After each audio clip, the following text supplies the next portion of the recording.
こんにちは。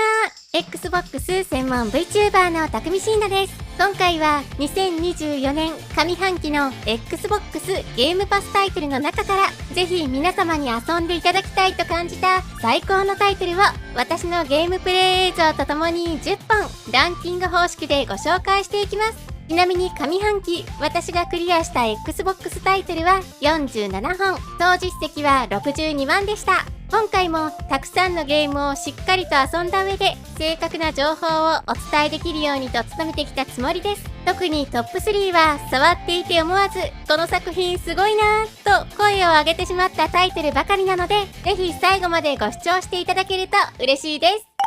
第10位はセヌアズサーガヘルブレイド2。主人公セヌアの精神病体験から生じる知覚的な謎解きや過酷な戦闘を楽しむことができるアクションゲーム。とにかく今作最大の魅力は息を飲む迫力の驚異的な映像表現です。凄まじい映像美で確実にこれまで遊んできたゲームの中でも最高の美しさだったと思います。さらにフォトモードの出来がとんでもなく、ゲーム中ほとんどの場面でカメラをグリグリと動かして撮影することができます。普段あまり利用しないという方にも今作のフォトモードは触ってみてほしいです。ただパズルや戦闘は前作同様のボリュームであり、革新的なシステムもないためゲームプレイ全体を通して新鮮味は非常に薄いです。視覚的な没入感は非常に高いので、映像クオリティのすごいゲームを触りたいという方にはおすすめの作品です。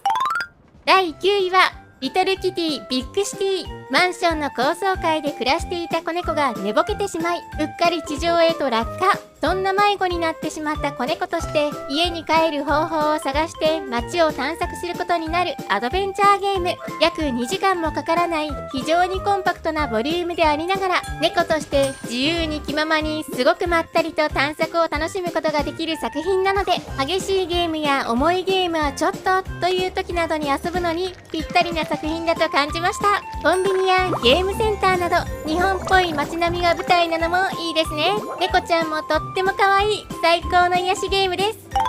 第8位はパルワールド。広大な世界で不思議な生物パルと出会い、捕まえたり育てたり戦わせたり働かせたり売り飛ばしたり解体して食べたり、そんなパルたちと出会い冒険を楽しむことができるオープンワールドサバイバルクラフトゲームです。リリース当時から非常に話題となりましたね。動き豊かなパルたちはとっても可愛いです。発売以降ずっとアップデートや修正などは行われ続けていますし、今後まだまだ改良が予定されている作品なので、これからの進化が楽しみです。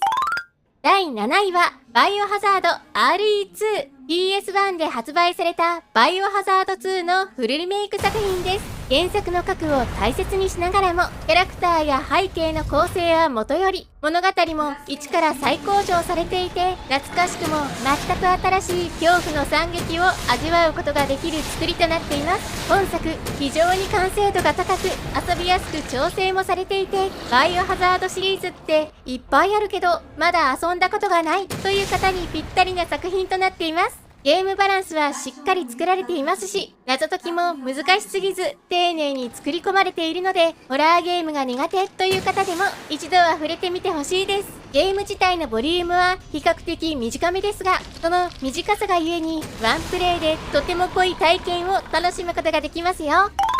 第6位はチャンツ・オブ・セナール。バベルの塔を下敷きにした謎解きパズルアドベンチャーゲームです。本作では出会う人々の言葉や看板などが全て記号のような古代の文字となっていて、一見読むことができません。しかしわからないなりに会話を続けてみたり、様々な人と交流を重ねることによって文面や仕草からもしかしてこの人はこう言っているんじゃないかと推察して解読していき、ゆくゆくは人々とのつながりを取り戻していくといったゲームとなっています。スマホやネットを利用して簡単に翻訳ができ、様々な国の方と話せるようになった現代において少しずつ言語を理解していくという今作のゲームシステムは非常に斬新で素晴らしい体験を得られる作品でした。第5位はテイルズ・オブ・アライズ。2021年に発売された国産 RPG テイルズ・オブシリーズの最新作です。テイルズ・オブシリーズ未経験の方にも過去作を遊んだことがある方にも強くおすすめしたい屈指の完成度の高さを誇る作品です。フィールドで敵とエンカウントすることで始まる戦闘では、通常技と空中技、奥義などのコンボを自在に組み合わせて攻撃ができたり、即座に回避行動ができたりと、爽快で気持ちがいいです。ストーリーは尖った部分が少なく王道で、特に今作ならではの要素や意外性は少ないですが、ファストトラベルの使いやすさに、戦闘終了時のフィールド画面へのスムーズな移行、タブイベントの遊びやすさに次元要素がないなど、ものすごく丁寧に作られているのが特徴で、様々な面において快適に遊べるようにと作られています。今作コメントの方で遊んでみてすごく面白かったですというご意見をいただけていて、ファンとして私自身も嬉しく感じています。まだ遊んでいない方や途中の方、ぜひ最後まで楽しんでみてほしいです。第4位はスター・ウォーズ・ジェダイ・サバイバー。2019年に発売されたジェダイ・フォールン・オーダーの続編で、タイタンフォールやエーペックス・レジェンズでおなじみのリスポーン・エンターテインメントが手掛けるソウルライクアクションゲームです。映像はものすごく美麗ですし、ライトセーバーでの剣撃アクションやボスとの緊張感のある戦闘、そして2段ジャンプや空中ダッシュを駆使したアクションを用いる探索は操作していてとても気持ちが良く、どの面においても非常にクオリティが高い名作です。スター・ウォーズほとんどわからない私でも楽しめたので、原作好きな方にとっては最高の作品ではないでしょうか。ハリーの受付時間を長くしたり、敵からのダメージを低くするといった細かい難易度の調整をプレイ中いつでも自由に行うことができるので、ソウルライクは苦手という方にもぜひ触ってみてほしいです。なお前作のジェダイ・フォールン・オーダーもゲームパスアルティメットに対応していて、物語は続きものとなっています。前作をまだ遊んでいないという方はぜひ1作目から楽しんでみてください。ここからはいよいよトップ3です。第3位はオクトパストラベラー 2HD2D の美麗なグラフィックで作られた JRPG 作品です。1作目との直接的なつながりはなく、新たな舞台で新たな8人のキャラクターたちを主役にした壮大な王道ファンタジーを楽しむことができます。ジョブシステムやアビリティなどスクエアの RPG を触れたことがある方なら、どこか懐かしさを感じる要素が含まれていて、8人全員固有ジョブの他にサブのジョブを選択することができて、成長の自由度もあります。パッと見の映像では前作との違いはそこまでないと感じられそうですが、昼と夜の概念を加えたことによってできることが増えていたり、快適な戦闘スピードに戦闘終了後のレスポンスの良さ、映像の強化など、あらゆる面において進化を感じられます。ボス戦のないショーがあったり、全4章では終わらないキャラがいるなど、前作のパターンとは違った見せ方があるのも新鮮味を感じられますね。個人的には前作よりも魅力的なキャラ揃いで、重めで暗いストーリーが多いのがめちゃくちゃ刺さりました。また、今作はクラウドでのプレイにすごく適したタイトルでもあると思います。私はクラウドで寝転びながらレベル上げしていました。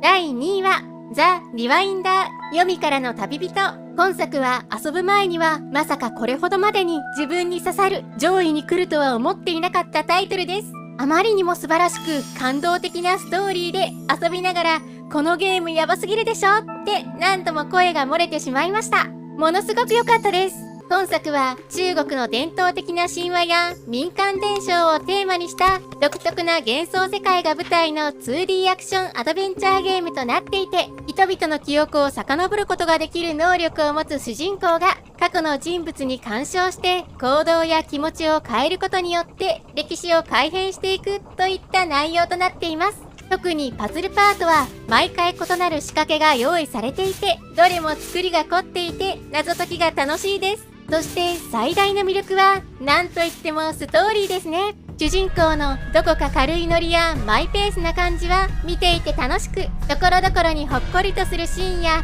切なく儚い物語が垣間見える中で重いシナリオが展開されるなど見どころがたくさんあり、特に終盤の展開は素晴らしかったです。不満点としては中国を舞台にしているということもあってキャラの名前を覚えづらかったです。しかし不満に感じたのはそのくらいで、取り逃した収集品や実績は後から取りやすいような作りにもなっていて、ユーザーに優しくコンパクトなボリュームで素晴らしいストーリーを堪能できる私一押しの傑作です。そして第1位はペルソナ3リロードです。2006年に PS2 でリリースされたペルソナ3のフルリメイク作品ですね。新たなシーンやイベント、アニメ演出の追加にタルタロスも探索しやすく改良されているなど、あらゆる面でパワーアップしているタイトルです。とはいえ、今作はバイオ RE4 のように大胆なアレンジを加えたリメイクではなく、限りなくオリジナル版に近いようなリメイクとなっていて、デッドスペースリメイクやマリオ RPG リメイクに近いような方向の作りだと感じました。ペルソナ5準拠のグラフィックや作りで現代風に遊びやすくなっているのも特徴ですが、やはり何といっても今作最大の魅力はストーリーではないでしょうか。単楽器の儚い空気感や BGM が非常に素晴らしく、終わりが近づいている世界で限られた時間の中で日常を過ごすというのはすごく心に来るものがありました。最後のシーンからのエンディングへの入りも最高すぎて本当に見事な作品でした。今後9月10日には本編の後日談が描かれるエピソードアイリスの配信も決定していて、こちらもゲームパスアルティメット加入者なら無料でプレイすることが可能です。まだ本編クリアできていないという方はぜひ最後まで遊んでみてほしいです。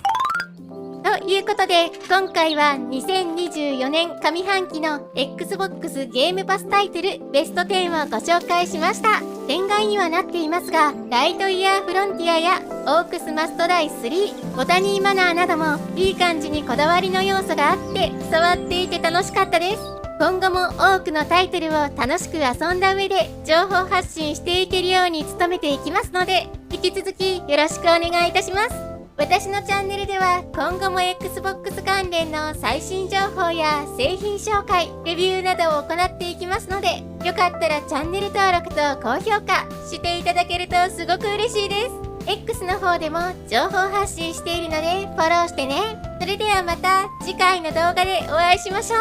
またねー。